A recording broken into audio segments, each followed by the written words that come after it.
Well, hello, hello. Welcome to the show. Welcome to MyFi. Another great episode for you today. Super excited. Got the guys from Sisters Doll on the show all the way from Australia.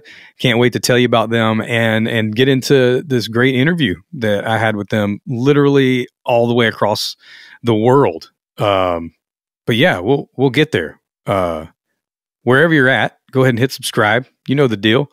And if you're not subscribed on YouTube, if you're watching on YouTube, hit subscribe. If you're listening in the car, or listening, on a walk or wherever, whatever you do to listen to podcasts, hit subscribe. We're everywhere. Amazon, Google, Stitcher, Apple, obviously, Spotify, obviously, like all the, the normal places, but we're also everywhere. So hit subscribe and then go follow on social media at MyFi Podcast. We're on Twitter, Instagram, all that sort of stuff. Got some cool conversations that go on during the week, usually around kind of something around the show, just to talk music and talk about bands and talk about all that cool stuff. But anyway, good show for you today. Let's get into it.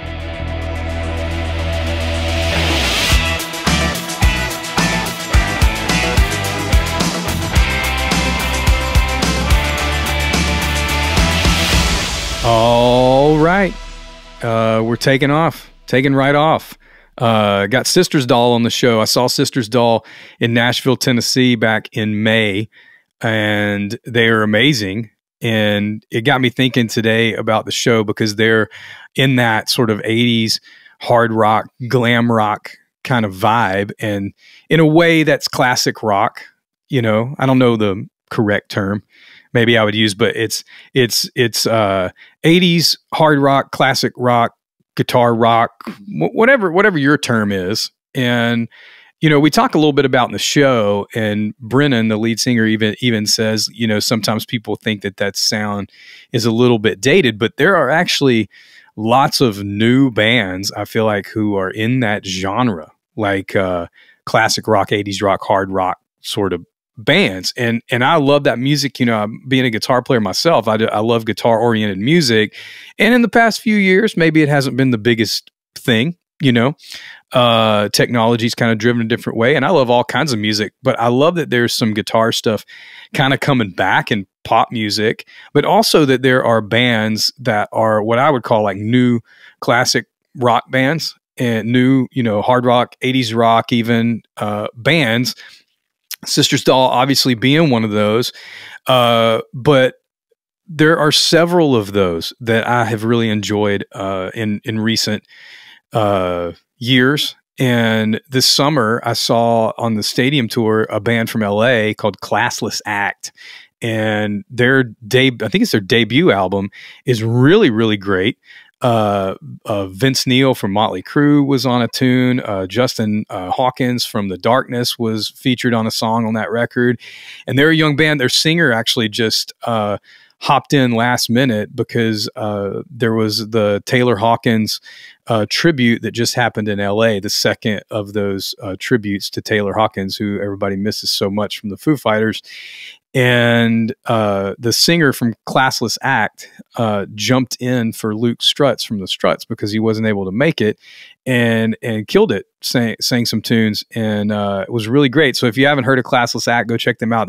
They got that 80s hard rock kind of sound, classic rock sort of sound, and really great. Another band that's out there doing the thing like that is Dirty Honey, and Dirty Honey's a little raw. Somebody was asking me, having a conversation about Dirty Honey the other day, and somebody asked me to describe them. And the way I describe their music is it's kind of like if the Black Crowes were from LA. That's the way it feels to me. It's got a little bit of a Southern thing to it, even though I would definitely not call it Southern rock. It's just in the riffs and stuff, but it's like very LA. It's very like, it has that vibe, that attitude of 80s hard rock. And then there's another band that's actually my record of the week. This week, we always have a record of the week here on MyFi, and this band Deadlord is from Europe. I can't remember exactly where they're from, but this record, Surrender, of theirs, a friend of mine sent me this record because he thought the cover art was amazing, and I thought he was sending it to me to listen to. The cover art is amazing. If you're watching on YouTube or Spotify video, I've got the vinyl in my hand, and the cover art is amazing. but I thought he was sending me the record to listen to. So I listened to the whole record, and it's amazing. It was actually my favorite record of 2020, I think was the year. And it's amazing. It's really raw. It's really like a dry rock and roll record. And I would put it kind of not quite as heavy as like Motorhead, but it's sort of in that vein that I would call like classic rock, 80s, you know, however you want to term it.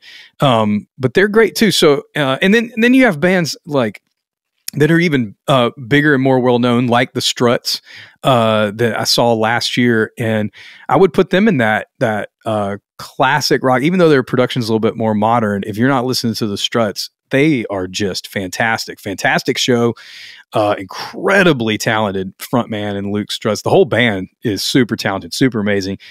They just had a new single come out called Fallin' With Me. That's awesome. Can't wait for their new record because all the stuff that they've released, I have loved. And they definitely have that glam vibe, you know, sort of a thing. I think they're probably a little bit more influenced by like Queen, but also like very 80s at the same time in all the best ways. So I love that music is still around and people are like being inspired by that. It's very, one thing I love about that genre of like 80s hard rock, that type of classic rock, was that it was just so fun and so outrageous. And even one of the things we talk about in the episode today was just costumes and makeup, you know, and all that sort of stuff that made some of those musicians even seem like superheroes. You know, they were like characters. And so it was a fun deal. It was a fun time. And so I'm glad that there are still bands around like the Struts and Classless Act and Dirty Honey, and for sure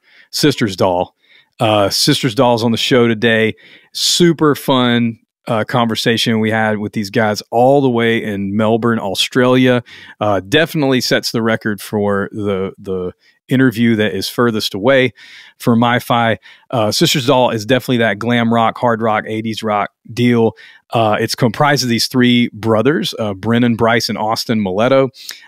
They've played hundreds of shows. They've released 2 full-length albums. They've been on TV shows in Australia. They've shared the stage with Bruce Kulick, with LA Guns, Quiet Riot, John Corabi, Peter Criss.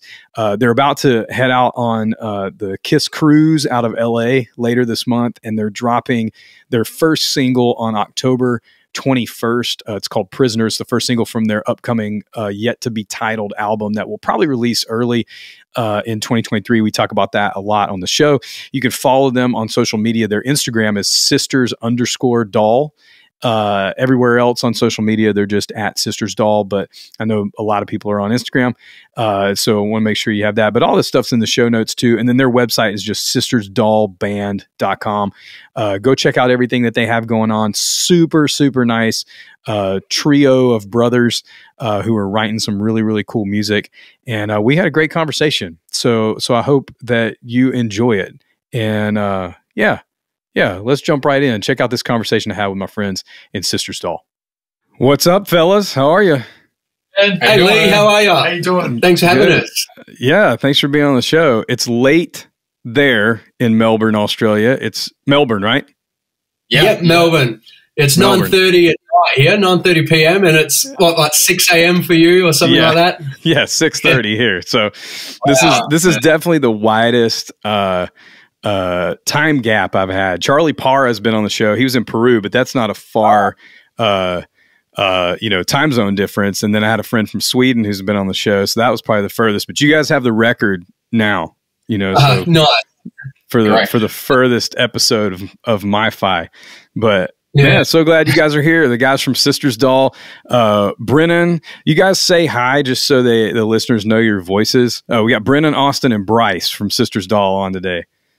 Yeah. What's up? So this is Brennan. I'm Brennan. I'm Bryce. Yeah. And this is Austin. Austin. Yeah.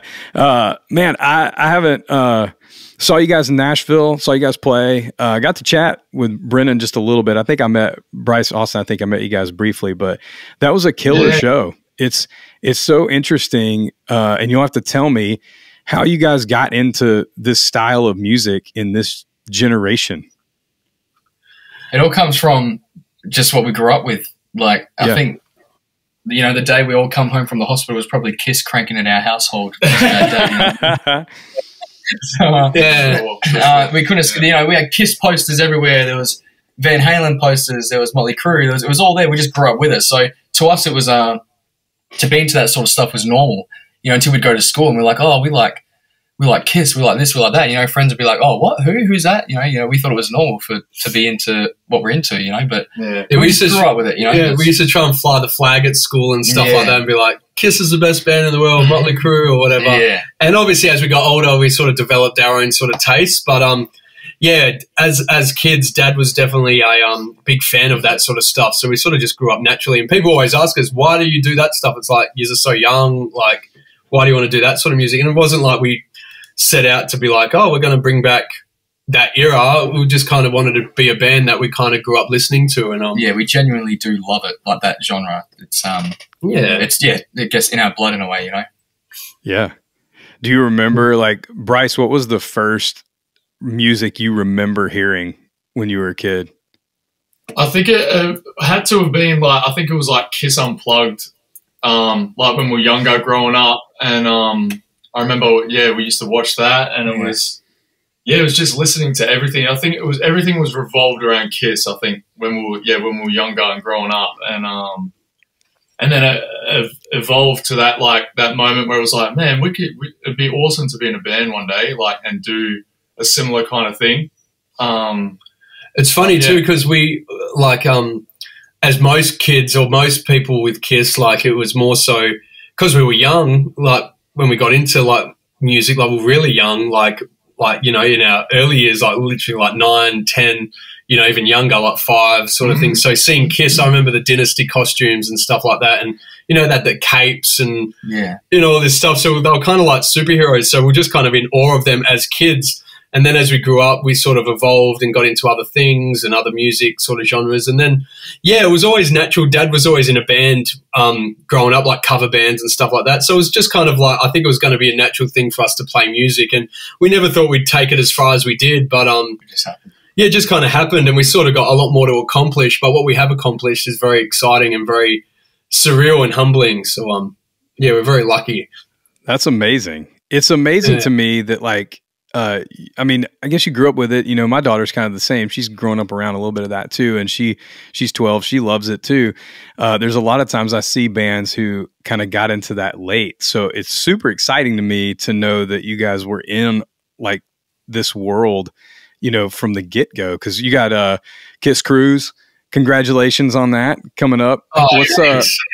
That's coming up soon, right? Is that this month? It's the end of this month. We fly out on I think we leave, Australia on the 27th. It starts on the 29th, I think. To be honest, I don't think it's really hit us yet, though. Like, until we fly over and we start hopping on the ship, it's going to be like, oh, my God, we're actually doing this, like the Kiss Cruise, because we've heard of it for years when they put them all on. And even to go over, like, to perform on there is incredible. But we even said to ourselves, shit, we should go just as a holiday one day. Like, it just looks incredible. The whole everything that they do on there is just amazing. And now we get like the best of both worlds. We get to go over and perform and then enjoy it for what it is. As like, none of us have actually ever been on a cruise before, we're hoping we don't get sick, but we should be all right. They make the little patches. You got to get the little patches or something. That's what I hear. Hopefully some of the other bands will give you a heads up. You know, we actually were lucky enough toured here not long ago, and Bryce caught up with Eric Singer in the lobby of the hotel for a little bit, and they were chatting for a good couple of hours together. And Eric sort of gave a few tips. He was like, you know, it gets a little bit, you know, bumpy, but it's not too bad. He said, That's crazy.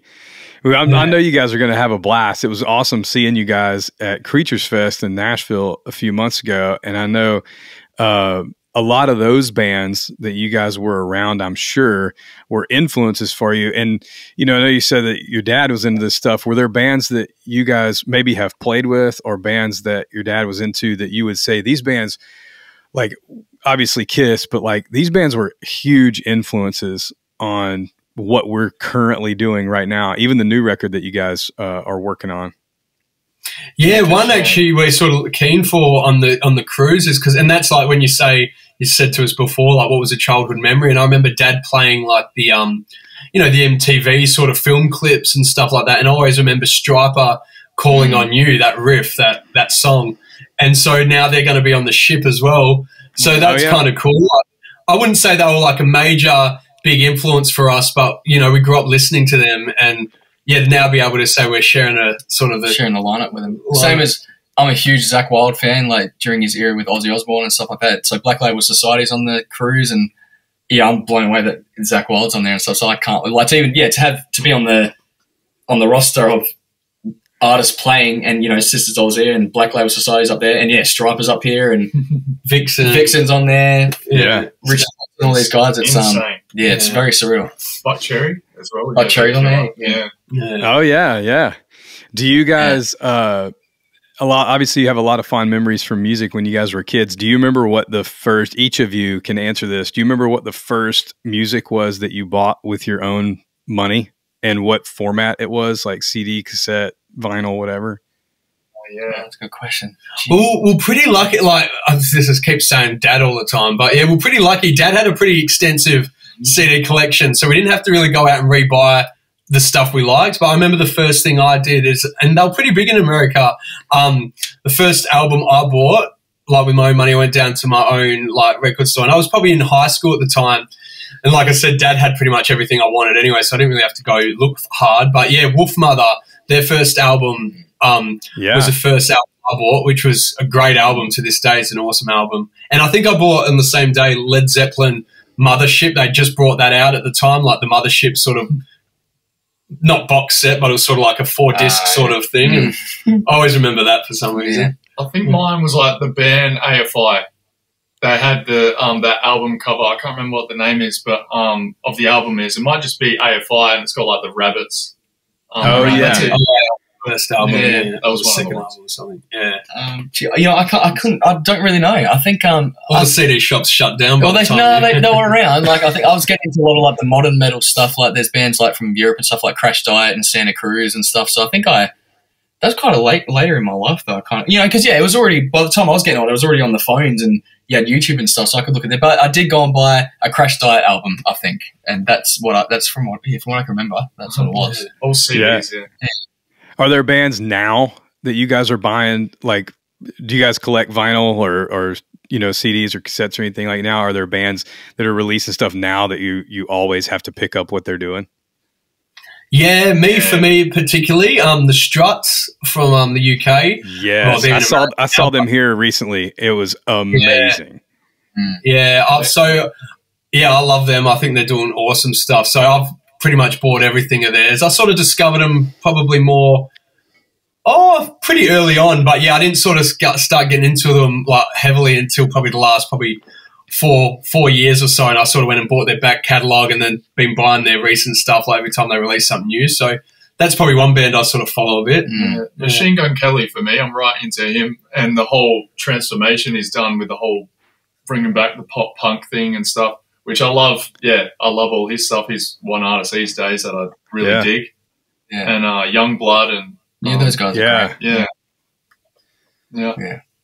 I'm probably following I'm following a bit of like Bring Me the Horizon and stuff like that. A lot of their because a lot of their new music's pretty melodic and stuff like that. And I'm Ghost as well. I'm quite into Extreme. I love those guys. So I'm following a lot what they do. And yeah. There's a lot. I love. I heard Mick Jagger say recently something about Machine Gun Kelly and Yungblud, and I went and started listening to the singles because the full Yungblud record wasn't out yet. And it is great to know like there's what I call rock music still like getting a second life. It's kind of what Jagger was saying was there's still, this breath of fresh air. And if Mick Jagger mentions you and says like, oh, there's a new generation of rock and roll music, like it's worth a listen, and I think that Yungblud record is great.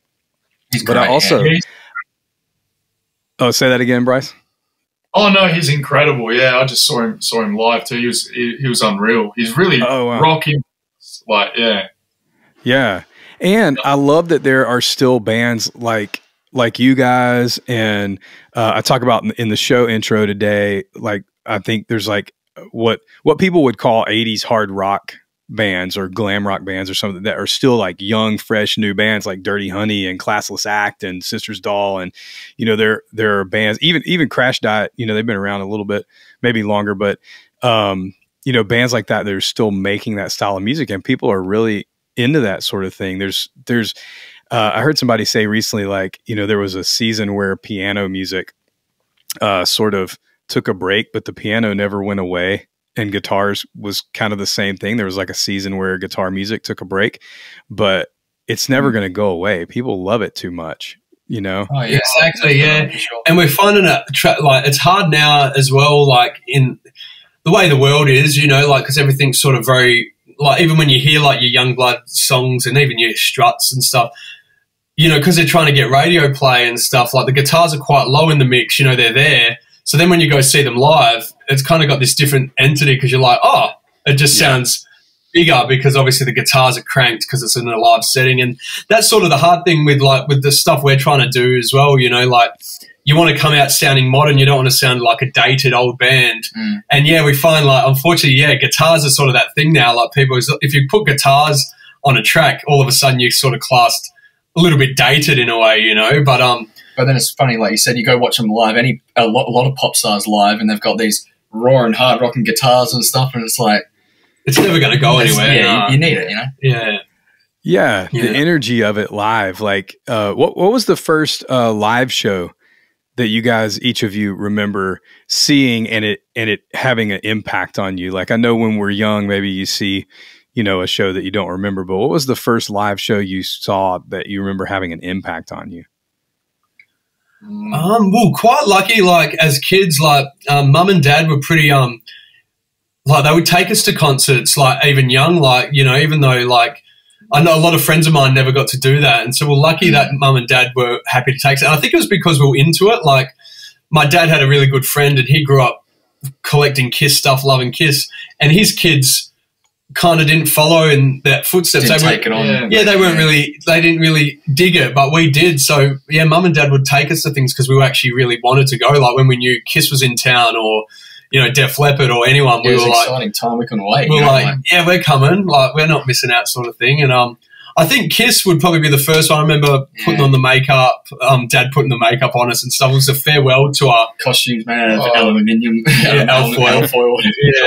Yeah. I think that's in 2001. We're quite far back, like we're up the back. But, yeah, I remember that was awesome. But we were quite lucky as well because, you know, Dad played in a lot of cover bands growing up. So, like, there was weddings we were at or Dad did venues that we could go to, parties and stuff. So we always got to see live music and how it was sort of portrayed. So I think it all just sort of mesmerized us in a way. Yeah. Is there a show that sticks out to you, though? Like, man, when I saw that show. Yeah, there's definitely defining moments. I remember the first time, like, just heavily into Motley Crue, and we're kind of just starting the band. And I remember we did that tour of, and we saw them actually in, where was it, Anaheim, I think? Yeah. So we did a bit of a tour in LA, and 2012, I think. Yeah. And I remember, we saw Motley Crue and Kiss. It was the double bill, and that was like a moment for me where it was my first time seeing Motley Crue, and I was right into, obviously Tommy Lee's a huge influence of mine, and I remember seeing him like just stand up behind the drums, and I said to myself, that's what I want to do one day, you know, like. Yeah. What about you guys? Oh, geez.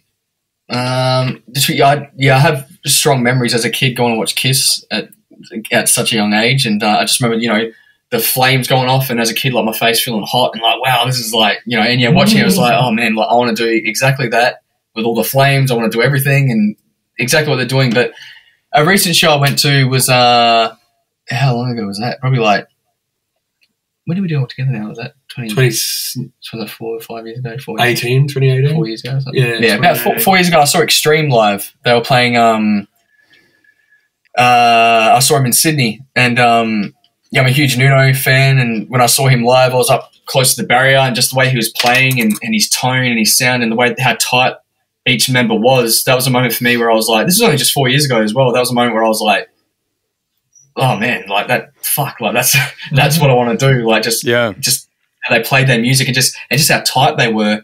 I was super inspired after that show. And you know, they didn't have a massive with all effects and stuff like that. It was just guitar, drums, bass, and a vocalist, and just the way they sounded, just really like I was so inspired. Like, so that's to me when I saw that, I was like, that's what I want to do, you know. And then if I could get to a point where I can live off it, I'll be pretty happy.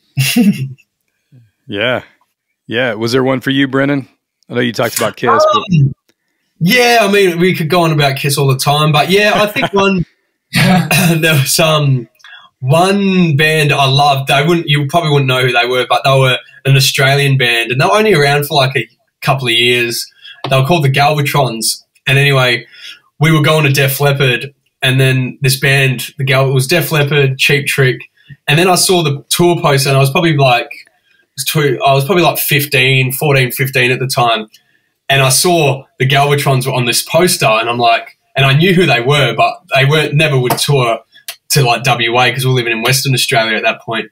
And I see their name on the bill, and I'm like, oh, we got to go early. This band's like my favorite, and they were my favorite band when, like, in my teenage years.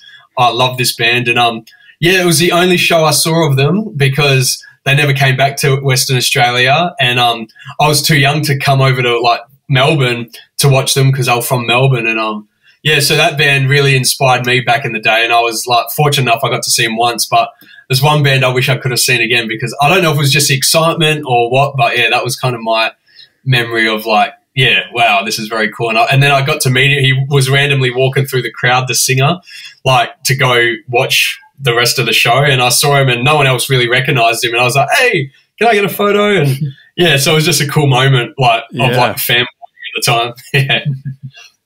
That's amazing. And I'm sure like some of those moments too, like each one of you guys, you know, you opted in to this sound that, you know, like you said a minute ago, some people may think like rock music feels dated at this point, you know, especially maybe like the 80s hard rock thing, even though I feel like there's been a resurgence of 80s and now sort of 90s even like sounds. Were there people along the way? Because each one of you guys seem to have, like, Sister's Doll, you know, has a look and a vibe and an attitude. Like, were there individual people, like, for each of you, like, as a front person, as a drummer, as a guitar player, even as songwriters that go, they influenced my attitude, my stage presence? You know, who are some of those people that really, like, you guys go, man, they really have a stamp on the way that we make music and the way that we perform and even look and vibe individually as musicians? Good question. Right. Definitely, probably, like I said, that band, the Galvatrons, at the time, because I was young, I was, you know, when you're young and you're excited, you kind of really dive in and you like soak everything in. So I remember, the singer of that band, Johnny Galvatron, was a big influence on me early days. And then Paul Stanley, definitely, for sure. And I love Steven Tyler, even though I play guitar and sing. I've just always loved Steven Tyler's sort of swagger and his style. And, they were probably my three that I sort of molded myself on, and, you know, with your own sort of individual personality coming through as well. But, yeah, definitely stole a few moves off the those three guys for sure. Yeah. For me, Tommy Lee for sure. Yeah. Peter Criss, Eric Singer and Eric Carr, all the Kiss drummers, just them. Eric Singer a lot, like, because he was a very showy drummer, and like with the twirling of the sticks and everything like that. And then it kind of, Travis Barker. There's a lot of artists that have kind of influenced me, and that their stage presence and the way they hit the drums. Taylor Hawkins. Yeah. Rest in peace. Yeah, he was incredible as well. And well, I started on bass, so, you know, when I was playing bass in the early years, it was I was very Gene influenced, and not so much maybe Gene's style of how he moves and that, but, you know, his playing, he picks his bass and stuff, so the way he would pick, I was very influenced by him and Nicky Sixx and stuff. And then getting into guitar, I loved, like, Ozzy Osbourne's music for me was, like, for guitar wise and everything, I would just constantly listen to every album. And so I was like, massively influenced by Randy Rhoads still am now. He's just, unbelievable. And then Zakk Wylde's playing, like, I know for this recent album that we got coming out, I feel like a bit of my playing sort of inspired by him a lot. And then, of course, Eddie Van Halen, like, he's just the GOAT. You can't beat him, to be honest. He's he's that one, And then big one for me, he's a huge one, is Nuno Betancourt from Extreme. He's massive influence on me. So yeah. Man, there was a tour that came through Atlanta. Was December of 2018. It was called Generation Axe. And you saw that? Yes, dude. I have a video. Nuno is like 2 feet from me. Like, I had to like lean back to get him in the frame of my phone because they were all in the crowd, like jamming together. And it was Zakk Wylde. It was crazy. Zakk Wylde, Steve Vai, Nuno, Tosin Abasi from Animals as Leaders. It was insane. I joke, I play guitar too, and I was joking with my buddy, like, there were no notes left at the end of that night. They played them all, but it was amazing. I'm an Extreme fan too. I saw Extreme open for ZZ Top in 1990. Oh. And they were, I think they were on the tour for Porno Graffiti, or they had just come off that tour and they were supporting ZZ Top on the Recycler tour. Yeah, my dad too. I kind of had a similar upbringing. Like, my dad was super into music, so he took me to see Poison and Slaughter for my first show. I was like 11, and we saw Tesla and Firehouse and all these great bands in the early 90s. And so I too have a similar thing. It's so interesting to me always, like, with you guys being, brothers and stuff, how did you guys come up, and end up in the roles that you're in? Like, I know, Austin, you said like you kind of switched from bass to guitar, but did you always just kind of fall into, like, well, Bryce just picked drums and Brennan seemed to be the front guy, and like, did that just happen naturally, or were you guys have some good old brother fights about who was going to sing? It was kind of a natural thing, wasn't it? Like, you were in a band originally before Sisters Doll came about, in like a band through high school. You can explain the story if you want to. Yeah, I was in a band. My first band before Sisters Doll was I was in a band with my high school mates, and I was a drummer. So we grew up. Dad was a drummer, so we all grew up like there was a drum kit in the house. So we all grew up playing drums. Like, that was sort of an instrument we can all play. Yeah, the instrument we can all sort of play. Nice. And so I always thought, I'm in this band. We were doing some cool things at the time. We got to open up some cool festivals, and I was like, this must be my calling. I'm like, going to be a drummer. That's what I'll do. But I always wanted to be a front man. I did a lot of dancing when I was younger as well, like in my teen years, and like right up until I was like 18. And I loved, commanding the stage and being that sort of like. You were a very showy drummer. Yeah, and I was a showy sort of drummer. But your band wasn't a glam rock. Yeah, we were more like a Foo Fighters-y sort of style band, I guess you could call it. So the singer would get overlooked sometimes. No, not just that. I was just always like wanting to put on a good show, and and then obviously that band sort of started to fall apart. So I started learning a bit of guitar, and then we went up to the back shed where we would practice, and Bryce would just jump on the drums, and obviously you need a bass player, so we're like, Austin, you want to jump on the bass, and kind of that's how it sort of organically started. Brennan taught me bass at the start. Just we're learning what Kiss covers. There was even all sorts of covers and we were a cover band in the early days. We were a cover band. We used to go around WA and do cover gigs. Like, we'd play like the whole 40 songs. So you had to do like 4 sets a night, and then pack down and go home, and like, so we did a lot of that, which sort of created. And then we started writing songs together, and then did a few band competitions, and then we started winning these things, and it's like, whoa, let's see where this band can go, kind of thing. And everything kind of just fell into place, which was pretty cool. Yeah, that's amazing. And Bryce was definitely the best drummer out of us all, so he got the drum ball of drums. Yeah, I'll say we can all play drums, but not as good as Bryce.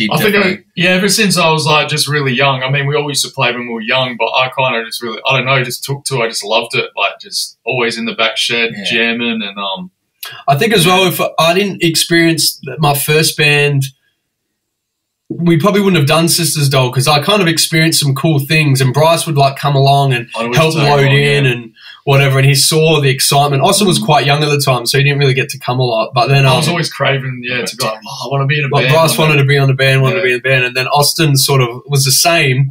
But yeah, early days, I really had to push both of them. Like, come on, like Bryce would like play 2 songs in rehearsals and then get tired, so we'd like argue and I'd cry and want to go play Nintendo with my younger brother.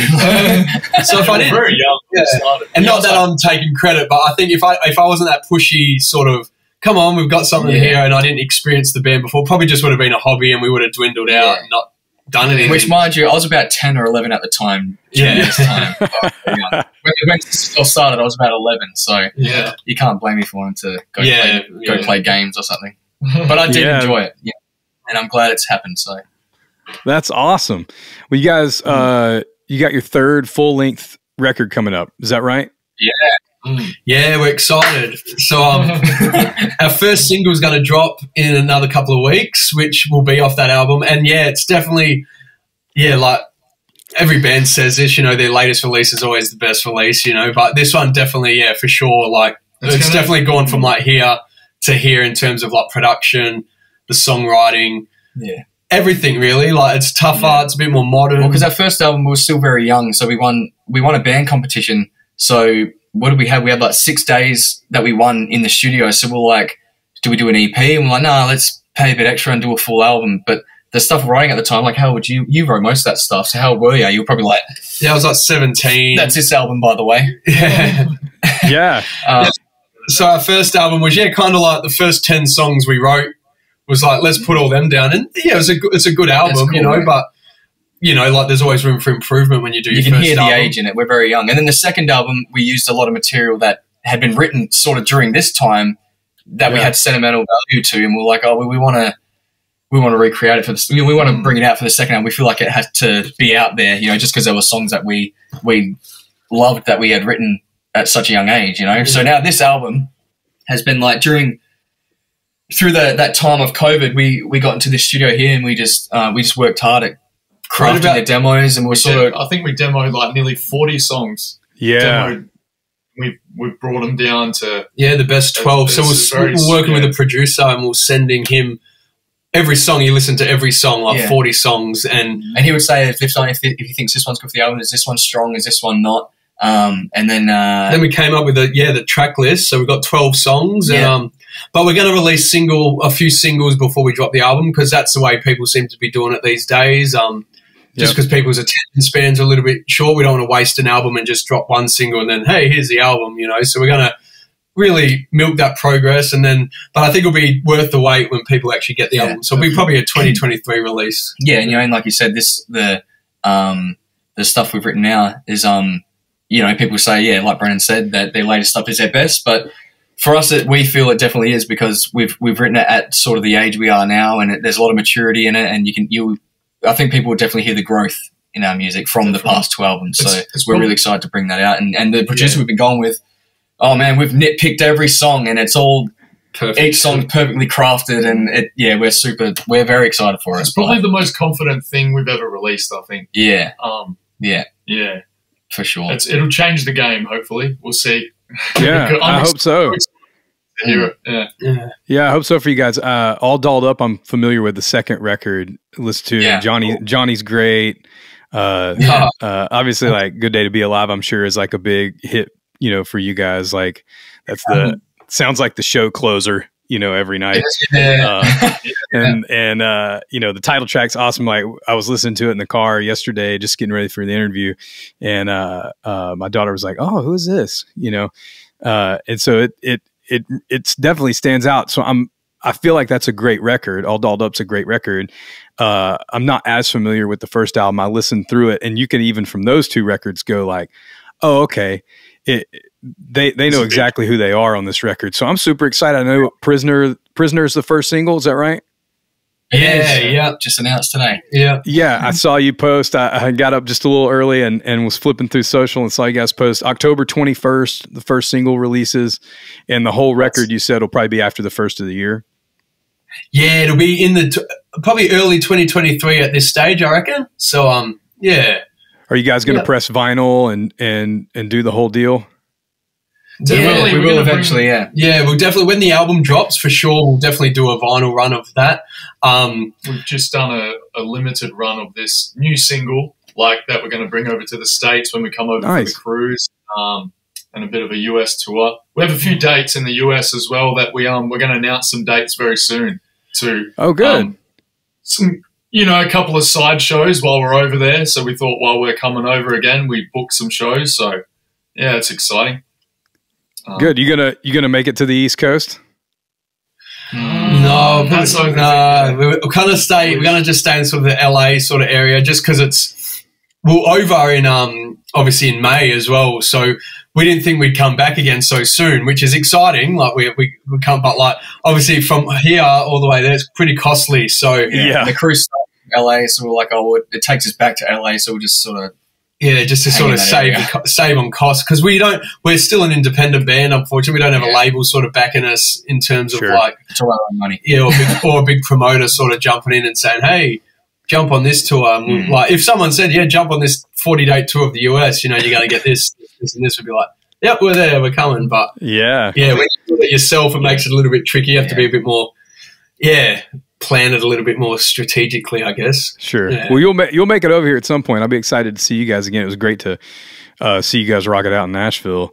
I love your music, and I think that there is so much potential behind what you guys are doing. You already done great stuff. Like All Dolled Up's a great record, so I'm super excited about this just as a fan of the band. And so. Yeah. Let me ask you this. Okay, this is the toughest question I usually ask. What are like the 3 records you gotta have? Like the 3 desert island. You can only listen to 3 albums for the rest of your life, kind of a thing. Okay, so it may take you a second, but usually I find it's better if you just answer it. It's hard because it can change at any moment. But if I had to pick 3 albums that. Yeah, I would never I don't really need to change a track. It'd probably be the Galvatrons for me, their only album, just because it takes me back to a part of my life that I really love, like my teenage years. Sure. Loverboy, it's not one of their biggest albums, but there's an album called Just Getting Started. Loverboy, I can't skip a song on that album. That's a great album from start to finish. And it's a bit left field, but I'd go Black Parade by My Chemical Romance, another great album from start to finish. Yeah. That'd be my 3, just off the top of my head now. For sure. Go next, Bryce, because I got no idea. I mean, Dr. Feelgood would have to be in there for me. Nice. Oh God, I don't know. That's a tough one. Do you have any? I think I do. I would probably go. I think Extreme's 3 Sides to Every Story album. I think A Crash Diet's Generation Wild. Oh, yeah, that's a great album.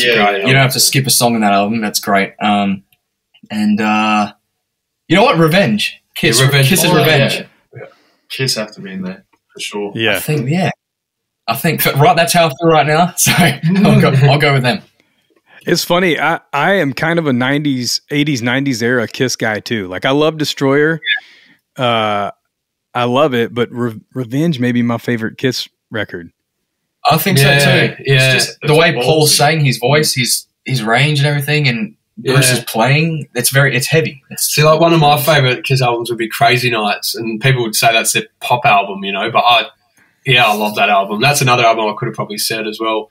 But it's funny. And we're a band, even though we're fully heavily influenced by Kiss, I don't actually reckon we sound like Kiss. No. Like I listen to our music. Maybe some people have different opinions, but I listen to it, I'm like, I don't really hear Kiss in this, but it's funny how like they are such a big influence on us from like a young age. But yeah, it is. When I listen to you guys, I wouldn't guess that you're as big a fan as you are. Like I get that era, of 80s hard rock, glam rock, definitely from what Sisters Doll does, but I wouldn't say Kiss. I would maybe say Motley or, some of the more like, more 80s era, like the bands that were kind of birthed in the 80s sort of a thing rather than Kiss. But man, I just think that Revenge is fantastic.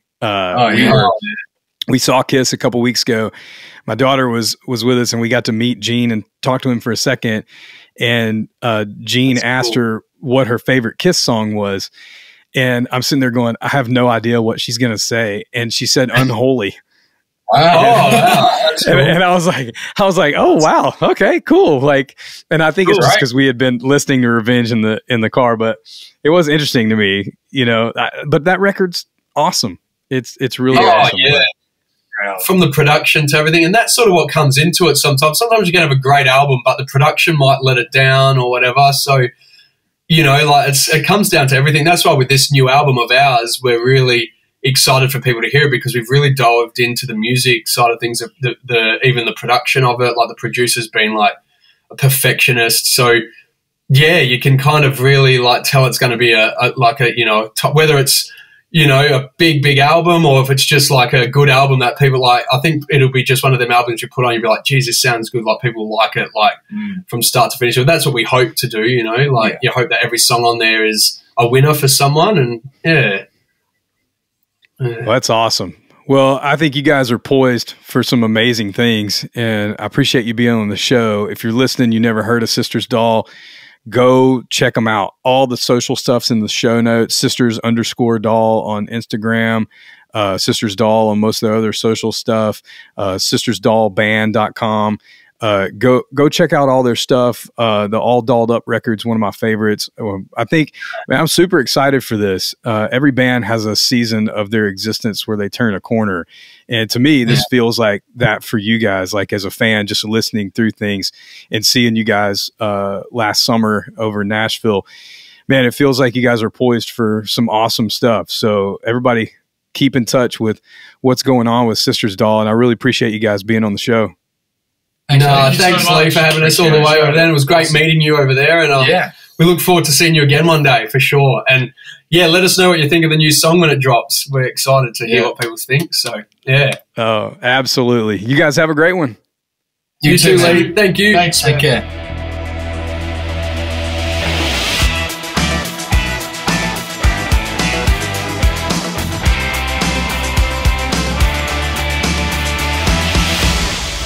Well, super big thanks to the guys in Sisters Doll. What a great conversation. I am really looking forward to their new record. You should go listen to All Dolled Up right now, because it's a cool rock and roll, 80s rock, glam rock album in all the best ways. It's just fun, cool riffs, cool stuff. Go check it out, and make sure to check out their new single that's dropping on October 21st. Go follow them on social at sisters_doll on Instagram, at Sisters Doll everywhere else, sistersdollband.com. Go check out their stuff, follow them, all that sort of stuff. Aren't they they're just super nice guys. You can tell that they work hard at their craft and what they do. They've been at it a long time in Australia. Like Austin said, you know, their debut album, you know, came out several years ago, almost a decade ago, I think. And then All Dolled Up has been out since 2017, 2018, around that time. And man, they just been going at it and not giving up. And now they're getting all these breaks, going on the Kiss cruise. If you're out in LA or you're going on that cruise and you're listening to the podcast, I know you're going to love them if you've never seen them. But check out all their stuff. And don't forget to follow MyFi on social media too, at MyFi Podcast everywhere. And make sure to subscribe, rate, and review us on Apple Podcasts in particular, because that stuff is super helpful for when people are looking for cool music interviews and looking for stuff like what we do.